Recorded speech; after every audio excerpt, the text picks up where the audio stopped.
जय माता दी। आप सभी का आपके अपने चैनल एस्ट्रो फ्रेंड अंशु में स्वागत है। मैं डॉक्टर अंशु गुप्ता आज के इस वीडियो में आपको बताने जा रही हूँ, यदि आप मंदिर में दिया जलाते हैं तो विशेष तौर पर ध्यान रखिए, क्या आप गोल बत्ती लगाते हैं या लंबी बत्ती जलाते हैं। क्या आप जानते हैं गोल बत्ती और लंबी बत्ती इनका भी अपना ही अलग महत्व है। कौन से देव या कौन सी देवी की पूजा करते समय हमें कौन सी बत्ती लगानी चाहिए, नहीं पता ना। हम अपना सामर्थ्य देखते हैं, हमें जो आसानी से मिलता है हम वो ही प्रयोग करते हैं। आज के इसी वीडियो में बताने जा रही हूँ कि कौन सी बत्ती लगाने से आपको क्या परिणाम मिलते हैं और कौन सी बत्ती हमें मंदिर में इस्तेमाल करनी चाहिए। वीडियो को अंत तक ज़रूर देखिएगा और यदि आप चैनल पर नए हैं तो चैनल को सब्सक्राइब ज़रूर कर लें, बेल नोटिफिकेशन को ऑन करें। अक्सर हम मंदिर में जब भी दिया जलाते हैं तो हम ये देखते हैं कि हमारी सहूलियत क्या है, क्या आसानी लगता है। हमें गोल बत्ती दिए में लगाना आसान लगता है तो हम वो प्रयोग करते हैं। हमें लंबी बत्ती आसानी से प्रयोग करने लगती है तो हम लंबी बत्ती का इस्तेमाल कर लेते हैं। हमें ये पता ही नहीं कि कौन सी बत्ती जलानी चाहिए या किस बत्ती का क्या महत्व है।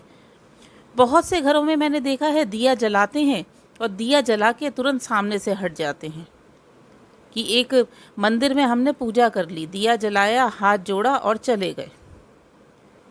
हमेशा मंदिर में जब भी आप दिया जलाएं तो 10 मिनट आपको भगवान के सामने, दिए के सामने बैठना चाहिए, तभी हमें हमारे शुभ परिणाम हमें मिलते हैं, हमारे देव हमसे प्रसन्न होते हैं। और अब बताने जा रही हूँ कि यदि आप विष्णु जी की पूजा करते हैं, आप शिव जी की पूजा करते हैं या किसी भी अन्य देव की पूजा करते हैं तो ऐसे में आपको गोल बत्ती का प्रयोग करना चाहिए। अगर आप लंबी बत्ती प्रयोग करेंगे शिव पूजा में, विष्णु पूजा में और अन्य देवों की पूजा में तो आपको उसके शुभ परिणाम नहीं मिलेंगे, आपके कार्य पूर्ण नहीं होंगे। अक्सर मैंने देखा है मंदिर में, शिवालय में जो दिए जलते हैं उनमें ज़्यादातर लंबी बत्तियों का प्रयोग होता है। ज़्यादातर लोग लंबी बत्तियां आटे का दिया बनाकर लाते हैं, लंबी बत्ती लगाकर लाते हैं। शिव जी, विष्णु जी और देव पूजा में हमेशा हमें गोल बत्ती का ही प्रयोग करना चाहिए। जब हम देवी पूजन करते हैं, माँ लक्ष्मी का पूजन कर रहे हैं, माँ गौरी का पूजन कर रहे हैं, माँ सरस्वती का पूजन कर रहे हैं, ये किसी भी हम देवी का पूजन कर रहे हैं तो उसमें हमें लंबी बत्ती का प्रयोग करना चाहिए। देवी पूजन में हमेशा लंबी बत्ती का प्रयोग करें। और यदि हम पितरों की पूजा कर रहे हैं तो पितृ पूजा में हमेशा लंबी बत्ती का ही प्रयोग किया जाता है। यदि आप पितृ पूजा में गोल बत्ती का प्रयोग करेंगे तो घर में लक्ष्मी नहीं टिकेंगी, माँ लक्ष्मी रुष्ट हो जाती है। अमावस्या हो या पितृ पूजन हो, ऐसे में लंबी बत्ती का ही प्रयोग करना चाहिए। ऐसा हमारे शास्त्रों में कहा गया है कि पितृ पूजन, मावस पूजन, लंबी बत्ती का प्रयोग करना चाहिए। और साथ ही यदि आपको किसी भी प्रकार का ऐसा कष्ट है कि आपको उसकी समस्या का समाधान नहीं मिल रहा है, बहुत सी जीवन में परेशानियां आ रही हैं, पैसा नहीं रुक रहा है, आय से ज़्यादा खर्चे हो रहे हैं, आर्थिक स्थिति खराब हो गई है, जीवन कष्टों से भर गया है, तो ऐसे में आपको विष्णु जी को हरी चंदन ज़रूर अर्पित करना चाहिए।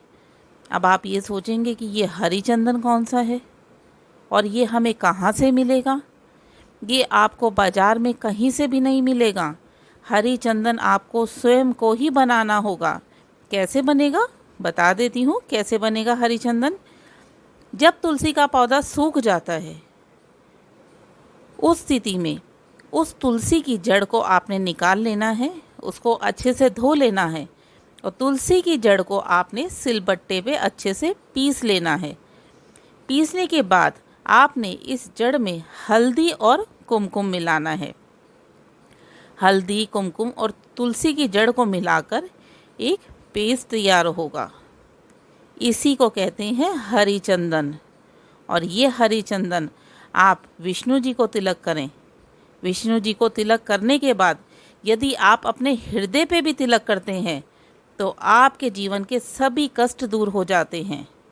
आपके जीवन में आ रही सभी प्रकार की समस्याएं दूर हो जाती हैं। और इसी तरीके से शिव जी को भी रुद्र चंदन चढ़ाया जाता है। अब ये रुद्र चंदन कैसे बनता है? आपने पीला चंदन लेना है। पीले चंदन को आप अच्छे से घोल लेंगे। उसके बाद आपने इस चंदन को 3 मुखी रुद्राक्ष, 3 मुख वाले रुद्राक्ष को लेना है और ये पीला चंदन इस रुद्राक्ष पे लपेट देना है। अच्छे से कवर कर देंगे आप। उसके बाद इस रुद्राक्ष और चंदन को आपने शिवलिंग पर चढ़ाना है सोमवार के दिन और धीरे धीरे जल डालना है और मन में ओम नमः शिवाय, ओम नमः शिवाय, ओम नमः शिवाय का जाप करना है। धीरे धीरे ये चंदन रुद्राक्ष के ऊपर से होता हुआ शिवलिंग पर जाता है और ये है रुद्र चंदन। ऐसे में यदि आप करते हैं तो आपके जीवन के हर प्रकार के कष्ट दूर हो जाते हैं। कितनी भी बड़ी से बड़ी समस्या हो, दोनों प्रयोग करिए। अपनी पूजन में सही बत्ती का प्रयोग करिए और हरि चंदन श्री हरि को, रुद्र चंदन शिव जी को अर्पित करके देखें। आपके जीवन के हर प्रकार के कष्ट दूर होंगे। आपका जीवन सदैव के लिए खुशहाल बना रहेगा। तो मित्रों, ये थी जानकारी कि हमें मंदिर में किस प्रकार की बत्ती का इस्तेमाल करना चाहिए, क्योंकि हमें पता ही नहीं है कि बत्ती लगाने का भी एक विशेष महत्व होता है। उम्मीद करती हूँ ये वीडियो आपके लिए बहुत ही लाभकारी साबित होगा। वीडियो अच्छा लगे तो लाइक ज़रूर करिएगा। वीडियो को ज़्यादा से ज़्यादा दोस्तों व रिश्तेदारों में शेयर करें। वीडियो से संबंधित यदि आपका कोई प्रश्न है तो कमेंट बॉक्स में लिखकर आप पूछ सकते हैं। अपने ही चैनल एस्ट्रो फ्रेंड अंशु को सब्सक्राइब ज़रूर कर लें। बेल नोटिफिकेशन को ऑन करें। आप मुझे फेसबुक और इंस्टाग्राम पे भी फॉलो कर सकते हैं। वहाँ भी डेली अपडेट्स रहते हैं। डेली का राशिफल होता है, डेली का पंचांग होता है और बहुत यूज़फुल काम के टिप्स होते हैं। तो करिए फेसबुक और इंस्टाग्राम पे फॉलो। जय माता दी। आपका दिन शुभ हो।